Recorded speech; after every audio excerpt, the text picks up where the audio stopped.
За 81 болохоор дугуйг өнцгүүд нь архимед процесстэй бахаар 5 секторт хуваасан гэж.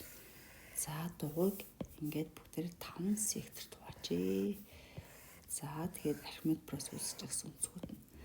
За тэгэхээр бол юу гэхээр энэ альфа бол за энэ дараалалаар халбгүй шүү. Альфа дэрэмх нь D, альфа дэрэмх нь 2D, альфа дэрэмх нь 3D дахиад D-г нэмээд ингээд архимед процесс үүсгэжсэн гэсэн секторууд. За тэгсэн чинь хамгийн том секторын төв өнцөг нь хамгийн том секторын төв өнцөг нь хамгийн бага секторын өнцгөөс 5 дахин гэнэ. Өөрөөр бага өнцгөө 5-аар үржлэхээр манай хамгийн их сектор нэгдүгээрт, хоёрдугаарт манайх тойргийн төв өнцгүүдийн нийлбэр маань 360 градус. Өөрөөр альфа дэрэмх D-г нэмээд гэх мэтлэн хамгийн том альфа дэрэмх 4D-г нэмсэн чинь энэ нийлбэр 360 градус. Тэгээ бүгд чинь хамгийн том секторын өнцөг хэмжээ болох нэ. За 5 альфа хэмжээ ширхаа 5-аас нэгсээр 4 альфа маань 4D юм байна. Эндээс альфа D2 хооронд шүү. За манай энэ архимед процесс ихний 5 гишүүн хэлбэр гэсэн шүү дээ. Тэгэхээр хамгийн ихний гишүүн дээр хамгийн сүүлийн гишүүнийг нэмээд 2 хуваагаад хэдэн шиг байгаа урьдчилсан чинь 360 гарчээ. Гэтэл альфа бета 2 маань тэнцүү гэсэн. Тэгэхээр эндээс явах вэ гэсэн чинь 2 альфа дээр 4D-г нэмсэн. Альфа D2 тэнцэм чинь 4 альфа гэдээ орлуулчихлаа шүү дээ. Тэгээ 2 хуваагаад за энэ хоёрыг хоёулаа 5 хуваач дөө 72 градус мөн үү. За мөн байна. За тэгэхээр 6-г 2 тухаар 3 альфа тэнцүү 72. 72-ыг 3 тухаар энэ 24 градус байна. За тэгээд манай D-н ч 24 гэсэн үг шүү дээ. Тэгэхээр эндээс хамгийн том секторын өнцөг маань хамгийн том эндээс манай хамгийн том секторын өнцөг маань юу юм гэсэн чинь альфа дээр нэмэх нь 4D буюу альфа дээр хэлэг тэнцэм чинь 5 альфа болох гэсэн. Тэгэхээр 5-ыг хүчин манай альфа маань 24 градус юм чинь 120 градус гэсэн үг. За дараа функцийн график дээр орших x-ийн 5 функцийн график дээр нэг p-зэг оршиж байгаа юм. Тэгээд тэрийг OX тэнглэл рүү перпендикулар буулгасан суурьдыг харгалзан AB гэдэг тэмдэглэжээ. За тэгвэл энэ дэгшинцийн талбайг x-ийн 5 маань 2 хэсэгт хуваацсан байгааз энэ 2 хэсгийн талбай нь ямар харьцаатай юм бэ гэдгийг олгоно. За жоохон томруулж. За тэгэхээр юутай ч гэсэн эхлээд би ингээд p-ийн координата эхний координат p гэдэг тэмдэглэж. Тэгэхээр тэр нь юу гэсэн энэ зайн p гэсэн үг шүү дээ. За энэ p гэсэн. За тэгвэл хоёрдугаар координат энэ мөрөд дээр орж байгаа юм чи орлуулахаар p x орлохоор p-ийн 5 болж байна. Энэ p-ийн 5 маань юу юм бэ гэсэн чинь эхний координат нь p, хоёрдугаарх нь p-ийн 5 гэдэг маань дэгшинцийн өргөнийг хэлж байгаа гэсэн үг. За p-гээс хамаарат өргөн гинэлтэй тий. За одоо S1 S2 дэгшинцийн талбай маань уртыг өргөнөөр хүчлэр гарна. Тэгэхээр p-г бүрчин p-ийн 5 гээд манай дэгшинцийн талбай нь p-ийн 6 байжээ. За одоо би S2-ын талбай болъё. S2-ын талбай болгонд бол x нь хаанаас орлох гэж чинь 0-оос энэ үзүүрийн цэг нь яг p дээр. Тэгэхээр 0-оос p хүртэл за дээр хашгиж байгаа функц маань x-ийн 5 зэрэгтэй. Доор аршин манай тэнглэг учраас эргэр тэнцүү тэг гэсэн. Энэ интегралыг бодохоор манай цэнгэр өнгөтэй төрсөн талбай гарч байна. За x-ийн 5-аас интегралахаар зэрэндээ нэг нэмээд тэрэндээ аваачин хэлэн 0-оос p хүртэл.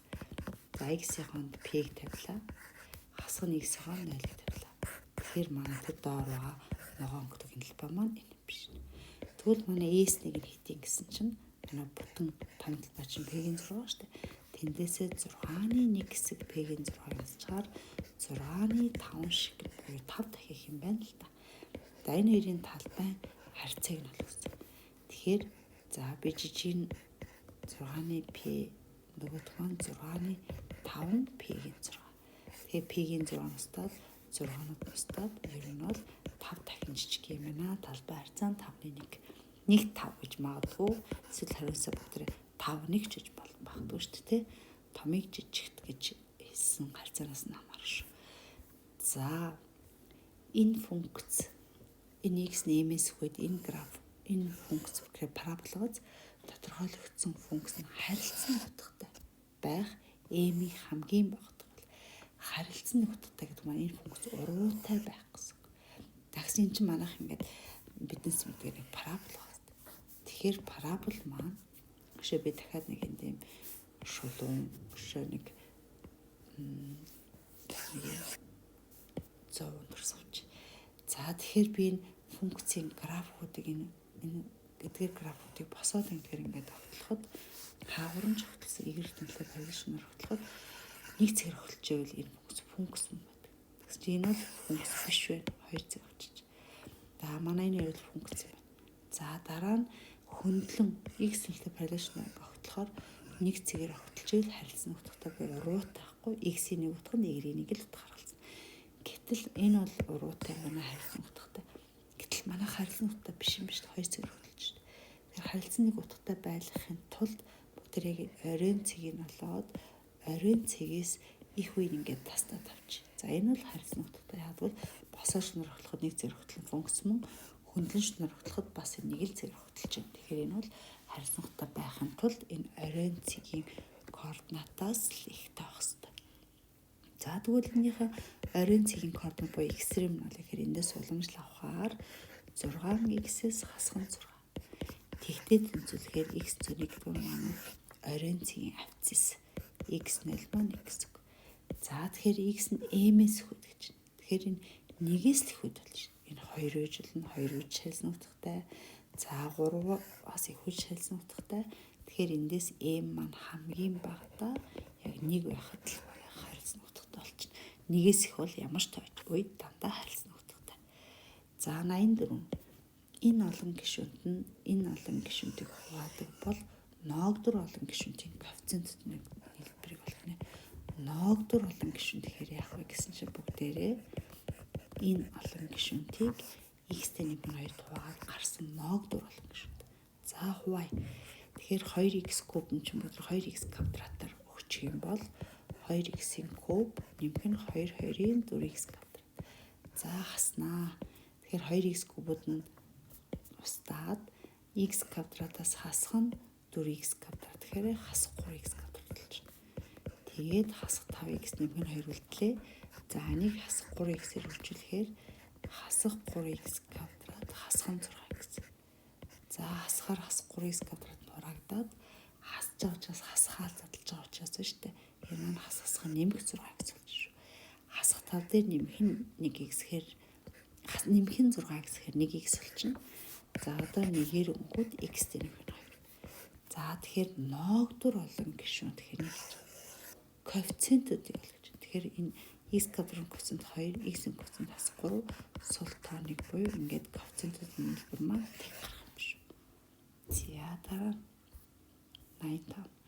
За ийм бол a b c-ийн хэлбэрийг болоорой гэж. За энэ раснал бутрахаа энэ хоёр тэнцүү гэж тэ. За тэгэхээр бүгд ижил байр өгнө. За энд юу гэх юм чи x дээр нэг гэх юм байна. Энд юу дутуу байна гэсэн чи x-ийг хүчин x дээр нэг. Энд юу дутуу байна гэсэн чи x-ийг үрчхэн x дээр нэмэх нэг. За сүүлийнх нь болохоор яаж ийн гэсэн чинь бүгдээрээ энэ чинь энд x квадрат өгөх шүү дээ. Нэг санагдчихсан юм аа. Энд дээр болохоор бүгдээр x квадрат өгч байна. За тэгэхээр эндээс 3x дээр нэмэх нь 2 тэнцүү. За ингээд хуваарьд нь хаяад тэнцүүлж a бүрчин x x дээр нэмэх нь b бүрчин x дээр нэмэх нь c бүрчин x-ийн квадрат. За эндээс хаалтаа задлаад өрчүүлчихнэ. Энэ олон гишүүн байж ax-ийн квадрат ингээд өрчлөхээр ax нэмэх нь bx нэмэх нь b нэмэх нь cx квадрат. Тэгэхээр эндээс 3x нэмэх нь 2 эндээс x квадратаа хаалтаас гаргачихаар a дээр нэмэх нь c энэ хоёроос бүгдээрээ x-ийг хаалтаас гаргачихаар a дээр нэмэх нь b нэмэх нь b. За энэ олон гишүүнүүд тэнцүү байна гэхээр энд x квадраттай олон гишүүн байхгүй тий. Тэгэхээр энэ маань тэгтээ тэнцүү x-ийн коэффициент маань 3 а сул тоо маань 2. За тэгэхээр нэс манай b маань 2 болчих. Тэгээд a дээр нэмэх нь c тэг юм байна. Тэгээ би нөгөө ABC-ийг нийлбэр болгож болохоор яг нэг бүрт болох шаардлагагүй 3 багтал хангалттай юм байна те. Тэгэхээр ABC-ийн нийлбэрийг олно гэдэг маань энэ 3-ын нийлбэр маань 2 дэх нэмээд харин 2 юм биш. За радиус өндөр хоёр нийлбэрийн 6 байдаг. радиустай шөнттэй цилиндрийн. За бидэрт ингээд цилиндрийн эзлэхүүний хамгийн хөтгөл байна. Тэгэхээр би эндээс суурь радиуснээр өндөр нь хааш. За тэгэхээр цилиндрийн эзлэхүүнийг болно гэхээр суурийн талбайгаа болоод өндөр хөрчилж байна. Суурийн талбайгаа болоод өндөр хөрчилж байна. За би өндөр адилхан өсгөж өнгөрснээр баха. За суурь маань радиустай тойрон чинь PR квадрат тэгээ өндөр хөрчилж байна. За энэний хамгийн хөтг. Тэгээ хамгийн хөтг гэхээр би эндээс уламжлал авч экстрем болмоор. Гэтэл 2 өсгөж байна. Гэтэл надад 2 өсгөж хамаарал өгсөн. Тэгэхээр эндээс жижиг R дээр A-шиг нэмсэн 6. Эндээс A-шиг болохоор 6-аас нэр. Тэгэхээр эзлэхүүнээ болохоор P хүчин R квадратын хүчин A шул 6-аас нэр. Тэгэхээр эндээс 6PR квадрат хасах PR куб. За одоо эндээс уламжлал экстрем гаргаж байна. 6P маань тогтмол тоо R квадрат маань 2-ыг хүчнээр хасах нь P хүчин R кубод 3-ыг хүчин R квадрат. За тэгээд их тэнцвэрч. Тэгэхээр эндээс чинь байна штэ 3PR-ыг хаалнаас гаргачаар 2-2-ийн 4 үлдээд R-ийнхаас нь 3 гарсан чинь R үлдэх юм штэ. Тэнцвэрдэг. За зүг задлж юу. За одоо тосбрын тэнцвэр 3PR нь тэгтээ тэнцүү. Тэгээд мөн 4-өөсх нь R нь тэг. Гэтэл R нь 0-ыг 3 би тугаатыг гарна штэ. Радиус нь 4 болчихно. За тэгэхээр 0 ба 4. За ер нь радиус 0 байж болохгүй юм чинь энэ 4 үед гэсэн үг л дээ. За яагаад яг үний юм бэ гэхээр манай экстрем зүг маань 0,4 гарлаа. За тэгэхэд энэ маань R-ийн хувьд энэ PR квадрат. R квадратын гэсэн хасагч энэ бол доош харсан парабола. Өөрөөр хэлбэл ингэсэн гэсэн үг. Доош харсан парабол буюу би параболын огтлох зүгд нь олцсон гэсэн үг шүү дээ. Тэгэхээр доош харсан парабол гэх нэг иймэрхүү юм байгаа гэсэн үг шүү дээ. Тэгэхээр юу гэсэн үг гэхээр энд нэмэх нөгөө хоёр дээрээ хасах. За тэгэхээр одоо энэ уламжлал шүү дээ. Тэгэхээр би одоо 0 хүртэл манай функцийн уламжлал нь хасах байна гэдэг чинь энэ хасах байна гэхээр үгүйсгүй 0 хүртэл манай функц буураад тэгээд нэмэхээр 4 хүртэл өсөөд тэгээ уламжлал насахаар буурч байгаа гэсэн үг. За тэгээд хоёрдугаар манай радиус чинь тэгээс ихтэй авах хэрэгтэй чинь би тэгээс их үед сонирх нь. Тэгэхээр тэгээс их үеийн нэг сонирхоор манай хамгийн хөтгөө яг 4 дээр авна гэж харагдчихэв тий. Тэгэхээр радиус нь 4 үед тэр хамгийн их хөтгийг авах гэж байгаа гэсэн. Тэр үеийн эзлэхүүнийг олох гэсэн. Хамгийн хэсэг. Тэр үед манай аашны таах юм болох энд бодлохоор 6-аас 4-өөр 2 болчихно. Тэгэхээр манай эзлэхүүн маань одоо энд байгаа тий. Заашгүй энэ тавьсан шүү дээ. P үрчх нь R квадрат үрчх нь ааш нь 2. Тэгэхээр 16-г 2-оор үрчхээр 32 P болох нэ. За дараа нь ингээ функцийн граф өгсөн. Тэгээд зургийг ашиглаад A2-ын үрчрийг тоглоорой гэж. За тэгэхээр манайх энэ граф өгсөн. Энэ бол эрдэнэсүү A дээр нэмэх нь B үрчэн синус x. За тэгэхээр энд бүгд яасан гэсэн чинь синус x-ийн граф гэдэг нь өгсөн байна тий. Синус x-ээр хургасан байна. За эндээс харуул манай синусын яг анхны оригинал граф нь ямар байдаг вэ гэхээр за би яг энэ дээр зурчих. 0 ахад 0-ыг авдаг. Яг 90 градус дээр 1-ийг авдаг. 180 дээр 0-ыг авдаг. За манай анхны оригинал синусийн граф маань бол энэ байна. За гэтэл дараа нь энэ маань яасан мэр гэсэн чинь манай энэ амплитуд нь болохоор 1-тэй энэ өндөр нь 1 гэсэн үг. Гэтэл манайх энэ яг энэ дунджаар ингээ холбоод ингээ харахаар энэ 2-оос 4 гэхээр 2 дахин сунцсан байна тийм үү. Тэгэхээр гурвал анх хэлээд манай график синус x-ээс нь дараа нь яаж хувирсан юм бэ гэхээр 2-оор үржүүлсэн гэдэг нь харагдаж байна. 2-оор үржүүлэхээр яа гэм бэ гэсэн чинь манайх одоо 1 байхад 2-оор үржүүллээ, 0 байхад 2-оор үржүүлээд 0, 1-ийг 0-ийг 2-оор үржүүлээд 0. Утга тус бүрийн 2-оор үржүүлнэ гэхээр манай график ингээд 2 дахин ингээд эергээ ингээд сунчнаа. Тэгснээ одоо энэ 2 юм байна гэж мэдчихэе. Энэ бол B бол 2 юм байна. Тэгээд А нэгж зөөцсөн байхгүй. Тэгэхээр манайх энэ харангуйтай граф гэсэн одоо зөөцсөн байна. Уулын оройн цэгийн дэх хэвээр 2 дээр хотол 4 дээр хэвсэн байгаа. Тэгэхээр энэ харангуйтай графыг дээшгээ 2 нэгж зөөчж. Тэгэхээр манай энэ А маань 2 гэсэн. 2 нэгж дээшээ зөөсөн байна. Тэгэхээр би А B-ийн өвчрийг болно гэхээр 2 2-ийг 4 болж таах. За 88 болохоор биднэрт нэг юм параллелограммын ABC гэсэн параллелограмм байна. AB талыг агуулсан шулууны тэгтгэл нөхцөн байна. Дараа нь AD талыг агуулсан шулууны нөхцөн байна. Тэгээд диагонал охид тэнцвэрийг биднэрт өгчөж тэгээд C-ийн координатыг болгоно. Параллелограмм чинь диагонал охид тэнцвэр хагаслан баг. Тэгэхээр би үндсэндээ А-ийн координатыг мэдчихвэл дундад C-ийн координат мэдчих чинь C болчихно. За тэгэхээр энэ хоёр ягаан өнгөтэй шулууны огтлцлын цэгийг олох хэрэгтэй учраас тэр энийг дөрвөн эрэг тэнцүү x дээр их нь 11 нэрээ системлж. За тэгэхээр y-ийн 3 гэсэн чинь 4-ийг чинь y-ийн хонд 3x-ийг тавилаа. Тэнцүү x дээр их нь 11.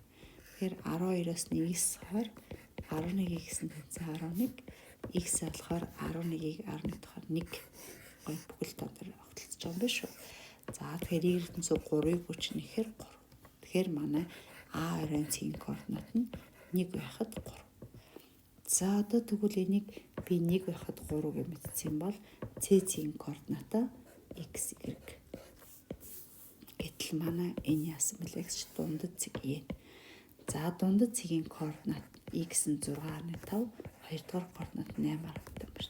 Дундад цэгийн координат маань А цэгийн ихнийх дээр C-ийн ихнийхийг нэмээд 2 дахаар 6.5 гэсэн үг. А цэгийн 2 дахь координат дээр C-ийн 2 дахь координат нэмээд 2 таас нь 8.5 буюу манай дундад цэг нь гарсан гэсэн үг. Ийшээ 2 урчлэхээр 13 тэнцүү 1 дээр 1x. Ийшээ 2 урчлэхээр 17 тэнцүү 3 дээр 1 хэрэг. За эндээс x болохоор 13-аас 1-ээс гараа 12, 17-оос 3-аас гараа 14. Манай хайгацсан C-ийн координат маань x нь 12, y нь 14 байжээ. За 89 нь болохоор 20 сурагчийг нийгмийн геометри бодлогоцсон тэдний зарцуулсан хугацааг бүлгэсэн татамж ёслолоор харуулчиж тэгвэл сурагчдын уг бодлогыг бодсон хугацааны архимед дунджийг интервалын дундаж ашиглан тооцоолоорой. За тэнийг олохын тулд 1-ээс 5 минутанд яг хэдэн минут мэдгүй юм шүү дээ. 1-ээс 5 минутанд. Тэгэхээр 1-5-2-оор нэмээд 2 тавилаа ийм дунджаар 6 хүүхдүүдчээ. 6 сурагч. 6 дээр 8-ыг нэмээд 2 дахаар дунджаар 7 минут 10 хүүхдүүдсэн байна. 9 дээр 11-ийг нэмэхээр 20-ыг 2 дахаар 10 минут бодсон сурагч 4 байгаа юм байна. Энийг нийт давтамж буюу нөгөө 20 сурагчтай хуваахаар архимедийн дундаж маань гараад ирнэ. За тэгэхээр 6-г 2 дахаар 3 гэхээр 18 болоод тэгэхээр чинь 14-ийг 2 дахаар 7 гэхээр 70 болоод 9 дээр 10 нэмж 20-ыг 2 дахаар 10 буюу 40 болно. Хуваах нь 20 болох нэ. За тэгэхээр нэмэхээр чинь 88 дээр 40-ыг нэмээд 20 байх юм байна тий. 88 дээр 40-ыг нэмэхээр за юм гişлүү хатсан ч л шүү дээ тий. 128. Хуваах нь 20. За мөн үү 128. За ингээ 2 тавчаар 10. Энэ маань 64 болно. Дахиад 2 таваач. Эсвэл хариун дээр нь 6.4 гэж тавьсан байж болно. Эсвэл энгийн баталгаагаар 5-ны 32 гээд 6 бүхэл 5-ны 2 гэж тавьсан байж болно шүү. За сүүлийн баталгаа. А харьцагт 4 5 8 дугаартай бөмбөг. Б харьцагт 1 3 6 8 8. С харьцагт ийм 6 бөмбөг гэсэн юм шиг. За хайрцагт тус бүрээс санамсруу нэг бөмбөг сонгоход яг 2 бөмбөг нь ижлэхэн тухайд. Яг 2 бөмбөг нь ижлэхэн. Тэгэхээр би эндээс 4 5 7 9 гээд 1 3 6 тоо болгоно ганцхан шиг л байна. Тэгэхээр хайрцаг тус бүрээс нэг тоо сонгоход яг 2 нь ижлэхэн бөмбөгт чи юу гэсэн үг юм гэхээр нэс 8 дугаартай бөмбөг л гарсан гэсэн. Тэгэхээр А дугаартаас 8 гараад Б дугаартаас 8 гарснаа С-ээс гараагүй болно. Эсвэл А дугаартай С дугаартай 2-оос гарснаа Б дугаартаас гараагүй болно. Эсвэл А дугаартаас гараагүй Б BC2-оос гарсан байж болно. За тэгэхээр эндээс явах вэ гэсэн чинь за А дугаараас 8 гарсан. А дугаартай харьцуулбал хэдэн бүг вэ? 3 бүг вэ? Нийт 3 бүг сонгох боломжтой. Хөрбөл С 3-аас 1-ийг сонгох гэхээр 3 боломж. Тэндээс 8 гарсан гэхээр 8 надаас сонгох боломж ганцхан л юм байна. За Б хайцаг руу гараа хэлээ. Наад 5 боломж байна. B 8 дугаартай бүмэг сонгох магадлал 2 шиг. Дараа нь C-гээс болохоор 8 гараагүй гэсэн. Нийт 6 бүг байна. 8 гараагүй гэдэг чинь 7, 9 буюу энэ хоёрын аль гарсан гэсэн. За дараагийнх нь P1, P2, P3 гэж энэ гурийн нийлбэр гэсэн үг шүү дээ. За эхнийх нь А дугаартаас 8 дугаартанд гарчиж 8 дотор 3 дотор 1 шиг байна. Нөгөөхөөс маань биш дээ. B-гээс 8 гараагүй гэдэг чинь 1, 3, 6. Тэгвэл энэ үзэгдлийн эсрэг үзэгдэл буюу 5-ны 3 гэсэн үг. За C-гээс болохоор 8 гарчиж 6 дотор 8 маань хэд байгаа лээ? 4 шиг байна. За дараа 3 дугаарт нь эхнийхээс нь 8 гарахгүй. За эхнийхээс нь 8 гарахгүй ч юу гэсэн үгээр энэ 4 энэ 3 дотроос энэ 4, 5 буюу 2 шиг гарчиж. B-гээс болохоор 8 гарсан гэдэг чинь 5 дотроос 2 гарчиж. C дотроос 8 гарсан гэдэг чинь 6 дотроос 4, 8-ын аль нэг гарчиж гэсэн үг. За энэ гурийн нийлбэр гэсэн үг байхгүй. За хураахтаа уншаад хуваар шууд ижилснээр биччихье. Тэгэхээр 5, 6, 30-ыг 3 тухай үржүүлэхээр 94 юм байна. Энэ маань болохоор 90-12 юм байна. Энэ маань болохоор 90-16 байна. Энэ гурийн нийлбэр гэхээр нийт 90, энийг нэмэхэд чинь 20, тэгээд 32. Тэгээ 2 зураач. Тэгэхээр энэ дээр 16 хуваарт нь 45. Тэгэхээр ийм байх магадлал нь 45-ны 6 байх нэ.